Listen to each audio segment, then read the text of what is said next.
네, 안녕하십니까. 한국경제TV 강주혁입니다. 오늘은 제가 한국경제TV에서 온라인 공개 방송이 있어서 방송 녹화가 조금 늦었습니다. 시장 상황 전체적으로 한번 살펴보고, 그리고 오늘은 시장 안에서 이제 잭슨홀 미팅이라든지 향후 추이에 대해 좀 설명을 하고 있는데, 거기에 대한 바른 시각이 좀 필요하지 않을까 싶어서, 그리고 오늘 외국인들이 좀 많이 우리 시장에서 매수를 했죠. 예전에 이제 제가 언급을 해드릴 때 외국인들이요 돌아오라 뭐 그러면서 금리 인상의 효과 자체가 외국인들 그 환율의 어떤 상단 방어 그리고 이제 외국인들의 매수가 유입될 수 있는 환경이 좀 만들어지지 않을까라는 기대를 하고 있다라고 방송에서도 언급을 해드렸었는데요. 일단 뭐 그런 효과일까요? 시장은 일단 반등은 좀 나서주고 있는 모습이 아닌가 싶습니다. 그래서 그 부분에 대해서도 조금 언급을 해드리려고 하니까 참고하시면 좋을 것 같습니다. 먼저 코스피 시장이죠. 코스피 시장은 오늘 뭐 강세 움직임 보여줬습니다. 한번 얘기를 안 해도 아마 여러분들 알고 계시라 생각이 들고요. 곧장 투자 주체별 매매 동향 같이 한번 살펴보도록 하죠. 자, 오늘 시장에서는 외국인이 1조 1천억 이상 일단 매수를 했습니다. 선물도 일단 매수하는 모습이 일단 보여주고 있고요. 코스닥은 한 465억 정도 순매도를 해주고 있는데 이 정도는 뭐 나쁘지 않다 이렇게 생각을 합니다. 특히 오늘 거래소 시장에서의 외국인들 매매 추이를 우리가 눈으로 한번 살펴보게 되면 오전부터 시작을 해서 일단 외국인들 흐름이 일단 나쁘지는 않았고요. 그리고 지금 기점 자체는 한 10시, 11시 정도 기점으로 보이는데 그때부터 외국인들 순매수가 굉장히 강해지면서 종가까지 그 부분을 좀 지켜내는 모습이 일단 보여지고 있습니다. 돌아온 건지 한번 체크해 봐야 될 것 같고요. 코스닥 시장은 지금 보면은 외국인들이 한 465억 정도 순매도 했는 걸로 보입니다만은 지금 보시면은 장중에 이제 매도폭 자체가 좀 많이 줄어드는 모습이 일단 보였죠. 천억 이상 일단은 매도하는 그런 모습에서 거의 이제 장 후반 들면서 매수세가 또 강해지면서 안정세를 보이는 그런 모습이 나타나고 있습니다. 제가 이제 말씀을 해드릴 때 우리 시장 수급 중에서 외국인 기관 개인이 있다면 가장 중요한 수급이 지금은 외국인이다 이렇게 말씀해 드렸는데 일단 외국인들 수급 들어오면서 시장이 좀 안정세를 찾는 모습이고요. 이러한 흐름 자체가 계속 유지될지 좀 살펴보는 게 필요하지 않을까 싶습니다. 자, 시장은 항상 저는 그렇게 생각을 합니다. 수익 나는 투자자하고 수익 나지 않는 투자자의 가장 큰 차이점이라고 한다면 수익 나는 투자자는 시장이 오르면 오르는 부분에 있어서 그러면 저항은 어딘가? 오르면은 나는 어떻게 해야 될 것인가를 고민하는 사람들이고 반대로 시장에서 보통 손실을 하시는 분들은 오르면 아 좋다 그냥 그걸 끝나는 경우가 많은데요. 한번 보도록 하죠. 지금 시장이 일단은 반등을 시작을 해서 오늘 굉장히 강하게 지금 올라오는 그런 모습이 일단 보였습니다만은 아쉬운 거는 이렇게 지금 하락으로 빠지고 있다라는 게 일단 눈에 보이시죠. 그래서 시장은 이렇게 하락으로 가고 있는 중에 반등을 한 소위 말하는 기술적 반등이 이제 시작되었다. 이렇게 저는 생각을 합니다. 그래서 이번 시장의 상승 밴드 자체는 3275포인트 정도 3275를 돌파를 하는 게 굉장히 중요하고요. 오른다라고 하더라도 3275포인트를 돌파하지 않으면 다시 말해서 위에서 밑으로 떨어지고 있는 추세선 자체를 돌파하지 못한다면 그게 뭐 의미 없다라고 생각을 해요. 그래서 만약에 시장이 반등을 하면서 3275포인트를 돌파하지 못하고 꺾이는 모습을 보이면 그때는 일부는 일단 현금화하신다라는 전략으로 가져가시는 게 일단 좋을 것 같고요. 돌파하면 또 얘기가 달라지겠죠. 그 근처에 가서 다시 한번 더 언급을 해드리도록 하겠습니다. 코스닥은 오늘 외국인들 부분이 매매가 조금 약해지는 모습이 일단 보였습니다만은 뭐 그나마 나쁘지는 않았다 이렇게 생각은 들고요. 시장 추세 한번 보도록 하겠습니다. 시장 추세는 역시 거래소 코스닥 양대 시장 모두 일단 추세는 깨져 있는 상태예요. 그래서 이제 말씀을 해드렸던 부분이 우리 시장이 패턴으로라도 일단 좀 움직임을 줬으면 좋겠다 이렇게 말씀해 드렸는데 최근에 이제 단기적인 추세 계속 만들어서 올라가고 있는 중이고요. 중요한 부분은 이번 상승을 하면서 1063포인트 정도 여기 있는 저항입니다. 1063포인트 정도를 일단 돌파 한착을 하는 게 일단 필요하다 이렇게 기억을 해 주시면 좋을 것 같고 이걸 돌파하기 위해서 깨지지 말아야 되는 지수권 언급을 해 드리도록 하겠습니다. 오늘은 기분이 나쁘진 않네요. 시장이 전반적으로 잘 가서 1034포인트 정도가 되는데요. 1034포인트만 깨지지 않으면 일단은 1063까지 상승하는데 흐름 자체는 크게 변하지 않은 걸로 보시는 게 좋을 것 같습니다. 오늘 좀 말씀을 드리려고 하는 거는 잭슨홀 미팅 관련돼서 얘기를 조금 하려고 하는데 시장이 좋으니까 좀 안 좋은 얘기는 하긴 조금 그렇습니다만은 최근에 일단 외국인들이 순매수하고 있는 이 부분 자체가 어떤 식으로 유지가 될지에 대해서 고민을 하려면 어쩔 수 없이 미국의 테이퍼링이라든지 거기에 대한 여러 가지 이슈들에 대해서 우리가 한번 고민을 할 필요성은 있지 않나 이렇게 생각이 들어요. 뉴스 통해서 우리 같이 한번 볼까요? 7월에 이제 7월 잭슨홀 미팅 얘기가 일단 있었는데 잭슨홀 미팅 요 관련된 뉴스들은 굉장히 뭐 많이 나오고 있습니다. 그렇죠? 그래서 잭슨홀 미팅, 테이퍼링 힌트 미룰 듯 뭐 이런 식으로도 얘기가 나오고 있고요. 잭슨홀 미팅 나온 게 없다 뭐 이런 식으로도 얘기가 나오고 있는 것 같습니다. 뭐 지금 보시면은 잭슨홀 미팅이 나올 게 없다, 나온 것이 없다. 다음은 9월 FOMC 뭐 이러면서 일단 얘기를 했는데 저는 사실은 어떻게 생각을 하냐면 여러분들이 하나 이제 기억을 해 두셔야 되는 부분이 있어요. 어떤 부분을 기억을 하시는 게 좋냐면은 잭슨홀 미팅에서 나온 얘기가 없는 건 아니에요. 굉장히 중요한 얘기들이 많이 나왔다라고 저는 생각을 하는데 사실은 이제 이름이 이렇게 나와도 되나? 잘 모르겠네. 잭슨홀 미팅 부분에 대한 얘기들이 있는데 이거는 사실은 이래요. 여러분들이 이제 생각을 하실 게 이렇게 되는 거죠. 순서가 이렇게 되는 겁니다. 일단은 7월 FOMC가 7월 FOMC 의사록이 이제 발표가 되었죠. 발표가 되는데 여기서부터 시작이죠. 여기서부터 시작입니다. 7월 FOMC 의사록이 이제 발표가 되었는데 요 의사록에 나왔던 얘기들이 어떤 얘기들이 많이 나왔냐 하면은 7월 FOMC 의사록은 이렇게 놓고 볼까? 큰 걸로 일단은 할 수 있지 않을까? 뭐 이런 생각이 들어서 글자 크기를 됐다 크게 해버리는 거죠. 이 정도로 7월 FOMC가 이것도 바로 할까요? 죄송해요. 맨날 이제 할 줄 아는 건 주식밖에 없어서 이렇게 해놓기 낫겠다, 그렇죠? 7월 FOMC에서 이제 얘기가 나오는 게 뭐냐면 테이퍼링을 한다 이거죠, 그렇죠? 테이퍼링을 해야 되는 게 다수 의견으로 나왔다. 테이퍼링을 해야 한다. 뭐 이거입니다.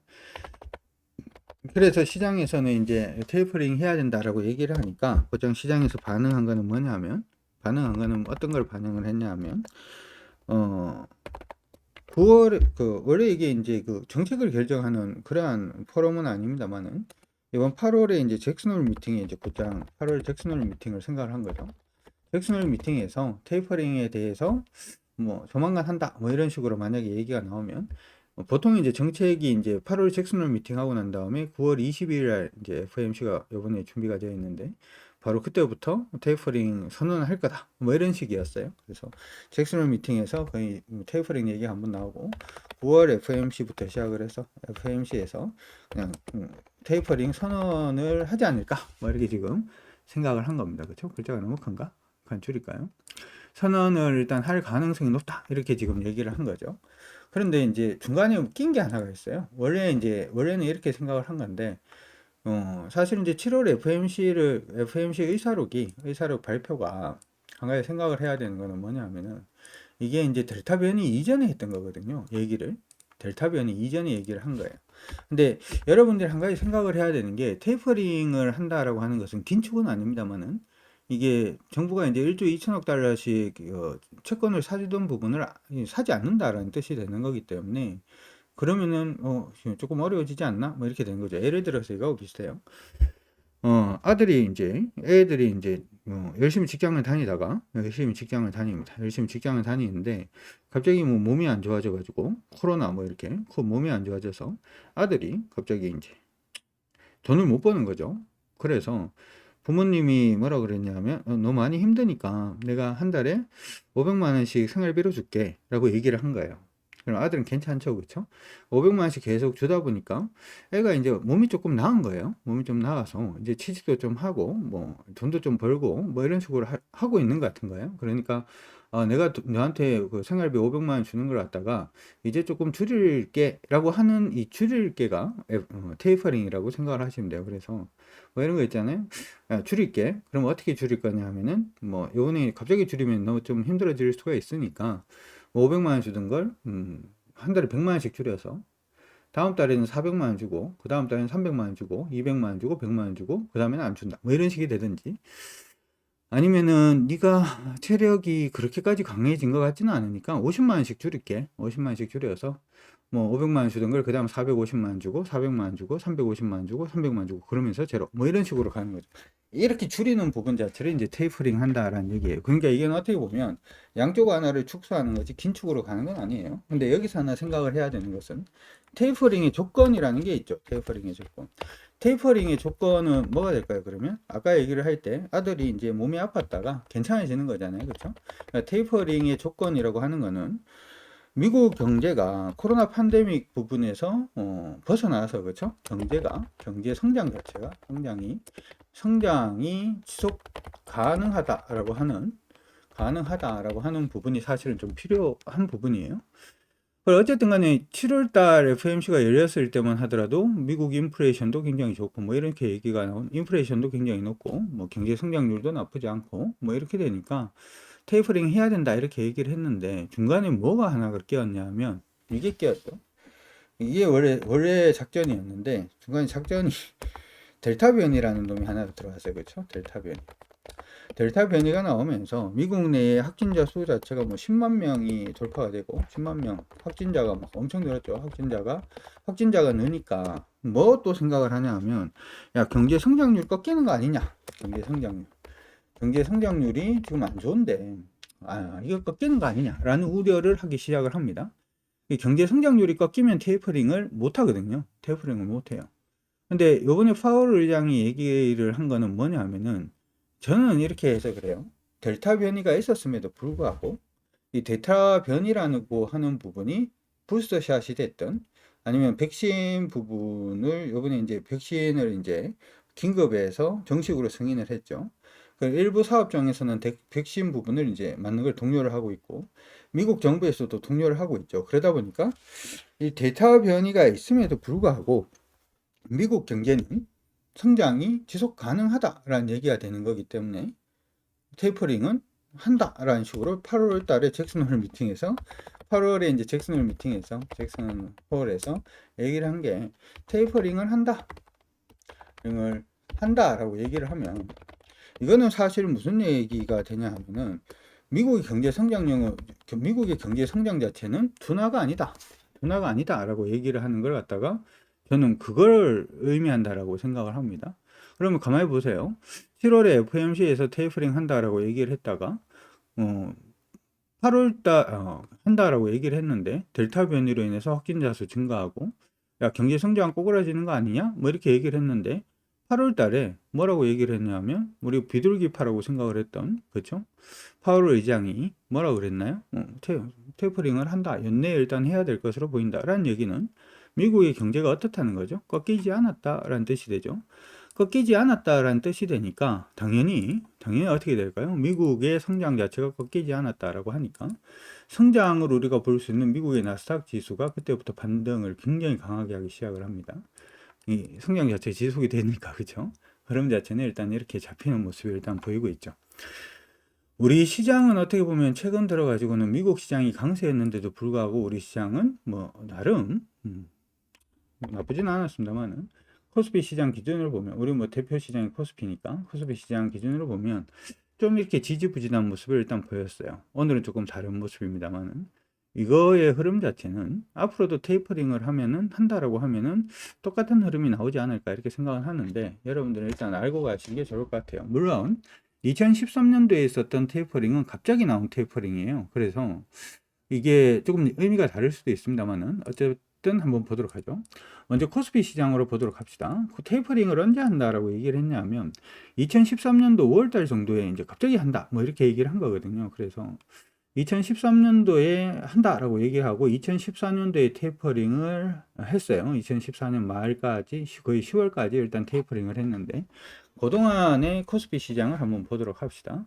지금 여기 보시는 것처럼 테이퍼링을 한다라고 얘기를 하고 난 다음에 시장이 거의 막 경기를 일으켰죠. 지금 보시면은 그냥 지금은 요 정도 빠지고 있네 이렇게 일단 보일 수도 있습니다만은, 이렇게 보면 그쵸? 그냥 막 주구장창 그냥 한 2개월 정도 미친 듯이 그냥 빠졌습니다. 시장 흐름으로 보면 2013포인트부터 시작해서 1770포인트까지 거의 뭐 쉬지도 않고 그냥 300포인트 정도 그냥 빼버리는 모습이 일단 보였죠. 요게 이제 테이퍼링 한다라고 했을 때 뭐 무서운 점이 아닌가 저는 그렇게 생각이 들고요. 다시 2014년까지 한번 가보도록 하죠. 그 이후에 어떻게 됐냐면 시장은 일단 반등을 했어요. 반등을 했어요. 그럼 별거 아니네요. 그러니까 충분히 시장 안에서 여러분들이 수익을 내려고 그러면 수익 낼 수 있는 구간 자체를 만들어줬다 이렇게도 생각이 들겠죠. 근데 여러분들이 기억을 해야 되는 거는 이거는 이제 한국 시장에서 우리가 투자하는 사람들 우리 입장에서 이제 보는 거니까 요거하고 한 개가 더 있는데 차트를 하나 더 띄워놓고 보도록 할까요? 시장 안에서 주요 차트, 그러니까 미국인들이 뭐 투자를 한다라고 했을 때, 뭐 나스닥 투자를 한다 이렇게 생각을 한번 해보고 봅시다. 나스닥 투자를 한다라고 하면 역시 2013년도부터 시작을 해서 2014년도까지 차트를 딱 펼쳐놓고 한번 보도록 하죠. 그럼 2013년도 5월 달에 테이퍼링을 할 때 미국 시장도 빠졌어요. 보입니까? 미국 시장도 이때 이렇게 빠졌죠. 좀 크게 해놓고 보여드리도록 하죠. 미국 시장도 5월달 부분에서 이렇게 길게 빠졌습니다. 빠졌는데 2014년까지 일단 보니까 뭐냐 하면은 미국은 2014년도 테이퍼링을 하는 시기에 주가가 많이 빠졌나 그러면 많이 안 빠졌어요. 다시 얘기를 하면 얘는 테이퍼링 처음 들어갔을 때가 3,500포인트 언저리였는데 2014년도 말 포인트 자체는 4,800까지 올랐습니다. 그렇죠? 굉장히 많이 올랐죠. 4,800까지. 다시 우리 시장 보도록 합시다. 그럼 우리 시장은 어땠냐 하면은 테이퍼링 시작하고 난 다음에 2014년 말까지 미국 시장처럼 그렇게 오르지 않았죠. 그러면 한번 생각을 해보자고요. 여러분들이 외국인이라면 우리 시장에 투자를 할 것 같아요? 미국에 투자를 할 것 같아요? 아니면 우리 시장에 투자했던 돈 자체를 빼서 미국에 투자할 것 같아요? 우리 시장에 투자했는 돈은 그냥 둘 것 같아요? 솔직히 바보가 아닌 다음에야 미국에 사는 미국인이 굳이 이럴 때 한국이라든지 이머징 마켓에 투자할 이유 자체가 별로 없겠죠. 별로 없을 거고 외국인들이 빠져나가는 건 굉장히 당연한 겁니다. 근데 제가 얼마 전에 무슨 얘기를 했냐 하면은 금리 인상을 하니까 그래도 조금 낫지 않을까? 뭐 이렇게 얘기를 한 거예요. 그 낫지 않을까라고 얘기를 하는 거지. 그래서 외국인들이 우리 시장에서 강력 매수로 돌아선다라는 얘기는 아니에요. 돌아선다는 얘기는 아니고 실질적으로 제가 이제 말씀을 해드릴 때 금리 인상했던 부분이 수혜입니다라고 얘기를 하면서 금리 인상을 하게 되면 우리나라 원화의 상당 부분이 조금 막힐 가능성이 높고 우리나라 원화의 상당히 막히기 시작을 하면 일단은 원화가 강세로 갈 가능성이 높습니다. 이렇게 얘기를 했는데 일단은 강세로 가고 있고 외국인들은 이제 코스닥도 한번 사고 거래소도 한번 샀어요. 근데 우리나라의 약세의 흐름 자체가 완전히 뭐 꺾여 있는 그런 상태는 아니고 1155원, 1150원에서 55원, 1150원에서 55원 정도가 1150원에서 1155원 정도가 단기적인 반등 포인트로 보입니다. 그죠? 단기적인 반등 포인트로 보이기 때문에 아직은 안심할 수준은 일단은 아닌 것 같아요. 아직은 안심할 수준은 아닌 것 같으니까 그건 참고를 해두시고 아까 보여드렸던 차트가 저는 굉장히 중요한 차트다라고 생각을 합니다.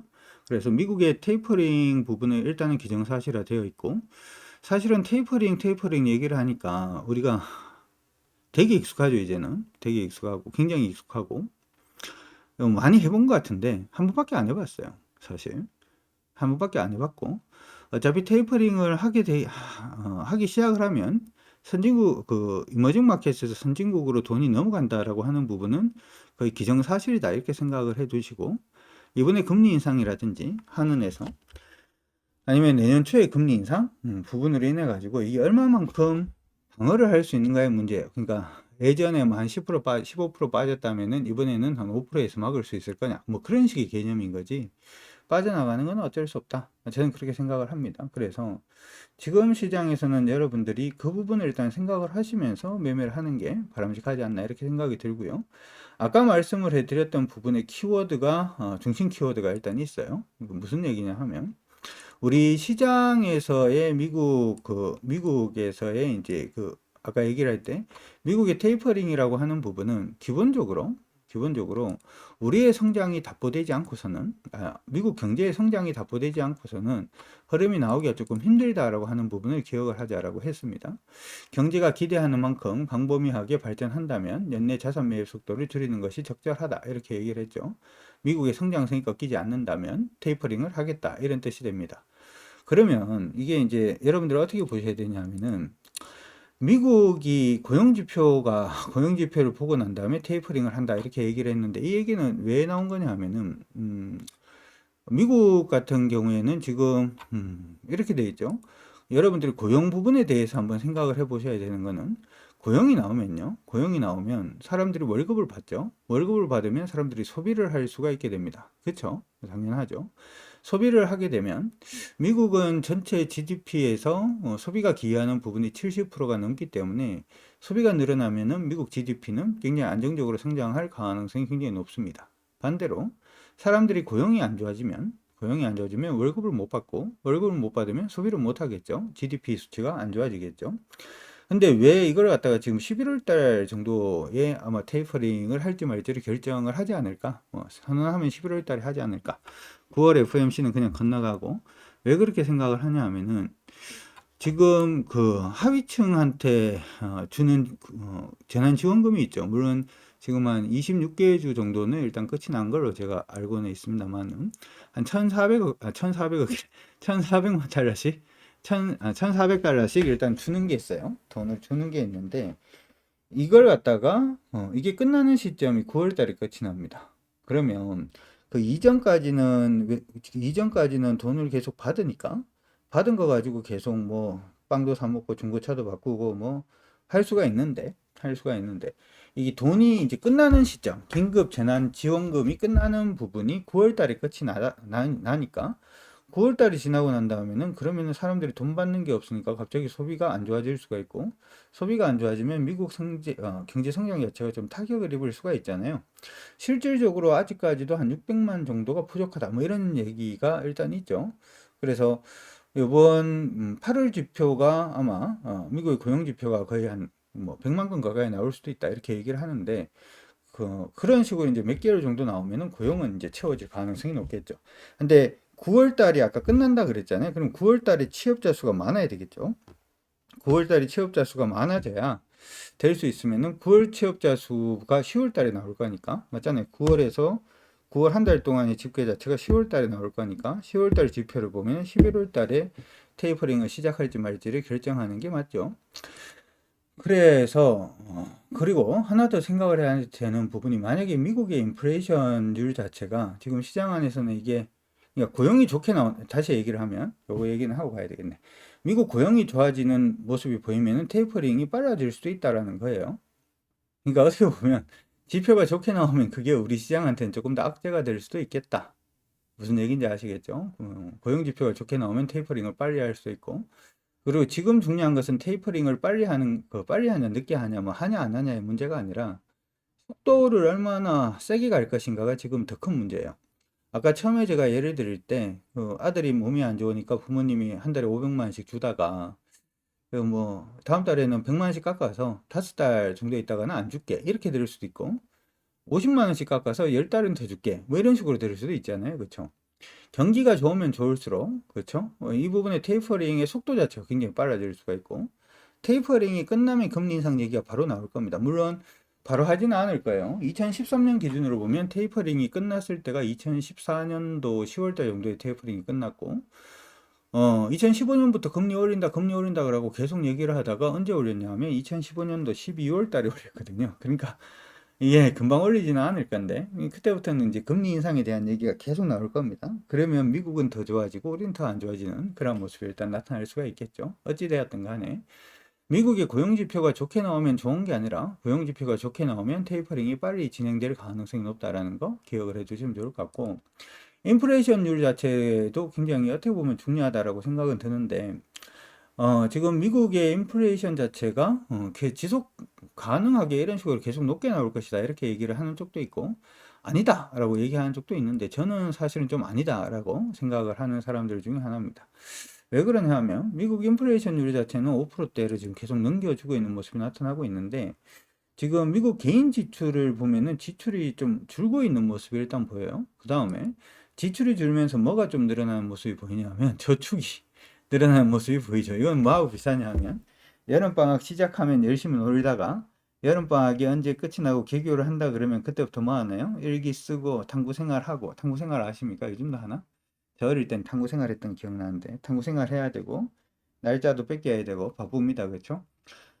미국이 긴급 재난금 자체가 이제 9월 달에 돼서 끝이 난다라고 얘기를 하니까 무슨 일이 발생을 하냐 하면 막 쓰다가 소비 자체를 일단 줄이고 저축을 하기 시작을 하죠. 혹시나 취직 못하면 어떡하나 뭐 이런 식의 걱정 자체가 일단 나오는 거고, 이런 식으로 소비가 좀 줄어드는 모습이 만약에 보이면은 인플레이션율 자체도 뭐 시장에서는 3% 정도는 용인을 하는 것 같아요. 원래 연준에서 얘기를 한 건 2% 정도 뭐 이렇게 얘기를 했는데 3% 정도는 지금 용인을 하는 것 같은데, 뭐 굉장히 급하게 떨어지지 않는다라고 하더라도 좀 떨어질 가능성이 높지 않을까라는 생각은 좀 해봅니다. 해보니까 여러분들 그 부분은 일단 기억을 해 두시면서 봐주시면 좋을 것 같습니다. 잭슨홀 미팅에 대해 가지고 너무 막 좀 이상하게 저도 이제 제가 얘기하는 걸 다른 사람이 들으면 이 사람이 이상하다 이렇게 생각을 할 수도 있겠습니다만은, 제가 봤을 땐 제가 알고 있는 지식에서는 좀 이상하게 자꾸 분석을 하는 기사들이 많아서, 이걸 지금 어차피 이게 큰 흐름이라면 이 흐름 안에서 여러분들이 중심을 잡아야 수익이 나겠죠. 그래서 좀 언급을 해드린 거고, 자 그러면은 수익이 날 가능성은 시장에서 없는 것인가요? 시장을 완전히 그냥 다 버려야 되는 것인가요? 뭐 이렇게 생각을 하실 수도 있는데, 재밌는 거 하나 보고 가도록 하죠. 아까 얘기를 할 때 우리 지금 시장의 흐름을 보게 되면 코스피 시장이 2013년부터 시작해서 옆으로 행보를 하고 정말 재미없는 모습이 일단 보였는데요. 이거 한번 볼까요? 아모레퍼시픽이라는 종목이 있죠. 아모레퍼시픽이라는 종목이 있는데, 아모레퍼시픽은 지금 보면 2013년부터 시작을 해서 약간 좀 기어지는 모습이 일단 보였습니다만은 2014년까지 미친 듯이 올랐죠. 이런 게 있어요. 시장 안에서는 찾아보면은 나옵니다. 이런 것도 있고요. 아무래도 화장품뿐만 아니고 성장 섹터, 이제부터 새로운 시장을 개척하는 성장 섹터라든지 하는 부분은 시장하고 무관하게 또 상승을 하는 경향을 가질 수가 있습니다. 찾을 수는 약간 좀 힘들 수도 있습니다만은, 그러한 종목군들은 충분히 시장에서 찾을 수가 있으니까 시장은 시장대로 일단 대응을 하시는데, 종목 찾는데 조금 더 여러분들이 집중을 하신다라고 생각을 하시고 보시면은 그래도 좀 더 좋은 기회가 있지 않을까 싶고요. 저도 뭐 유튜브를 통해서든 한국경제TV를 통해서든 아니면은 우리 가족분들하고 같이 하고 있는 방송을 통해서든 그런 종목 찾는데 조금 더 열과 성의를 다하도록 할 테니까, 여러분들도 팩트는 팩트대로, 대응은 대응대로 그렇게 생각을 해 두시면 성공 투자하시는데 도움이 되지 않을까 싶습니다. 자, 오늘은 일단은 여기까지 방송 진행하도록 하고, 내일부터는 다시금 장중에 방송 녹화를 좀 해드리도록 그렇게 하겠습니다. 수고하셨습니다. 지금까지 저는 강준혁이었습니다.